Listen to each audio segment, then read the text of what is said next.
ഇന്ന് ദേശീയ പ്രവാസി ദിനം. നമ്മുടെ പ്രവാസികളായ ഇന്ത്യൻ സമൂഹത്തിന്റെ സംഭാവനകളെ ആദരിക്കാനും അവരുമായി ബന്ധം സ്ഥാപിക്കാനുമുള്ള മികച്ച അവസരമാണ് ഈ ഒരു ദിവസം. 1915 മഹാത്മാഗാന്ധി ദക്ഷിണാഫ്രിക്കയിൽ നിന്ന് ഇന്ത്യയിലേക്ക് മടങ്ങിയതിന്റെ ഓർമ്മ പുതുക്കാനാണ് ദേശീയ പ്രവാസി ദിനം ആചരിക്കുന്നത്. 2003 ആരംഭിച്ച ഈ ആഘോഷം 2015 മുതൽ 2 വർഷത്തിലൊരിക്കലാണ് നടത്തുന്നത്. ഇന്ത്യയുടെ വികസനത്തിൽ നിർണായക പങ്ക് വഹിക്കുന്നവരാണ് പ്രവാസികൾ.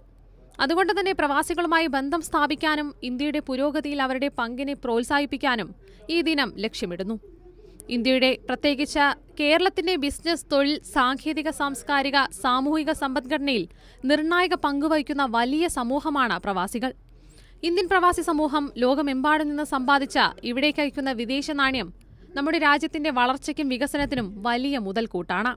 വിവിധ രാജ്യങ്ങളിൽ തൊഴിലും ബിസിനസ് സാധ്യതകളും തേടിപ്പോയി അവിടെ കുടിയേറിപ്പാർത്ത പ്രവാസികൾ ലോകരാജ്യങ്ങൾക്കിടയിൽ തൊഴിൽ, ബിസിനസ്, വ്യവസായ, നിയമ, സാങ്കേതിക, സാംസ്കാരിക മേഖലകളിൽ ഇന്ത്യയുടെ യശസ്സ് ഉയർത്തിപ്പിടിക്കുന്നു. ഒപ്പം നമ്മുടെ സംസ്കാരം ലോകരാജ്യങ്ങളിൽ പ്രചരിപ്പിക്കുകയും ലോകരാജ്യങ്ങളിലെ നല്ല മൂല്യങ്ങൾ നമ്മുടെ രാജ്യത്തേക്ക് എത്തിക്കുകയും ചെയ്യുന്നു. രാജ്യാന്തര തലത്തിലും ദേശീയ തലത്തിലും പ്രവാസി ദിനവുമായി ബന്ധപ്പെട്ട വിപുലമായ പരിപാടികൾ സംഘടിപ്പിക്കാറുണ്ട്.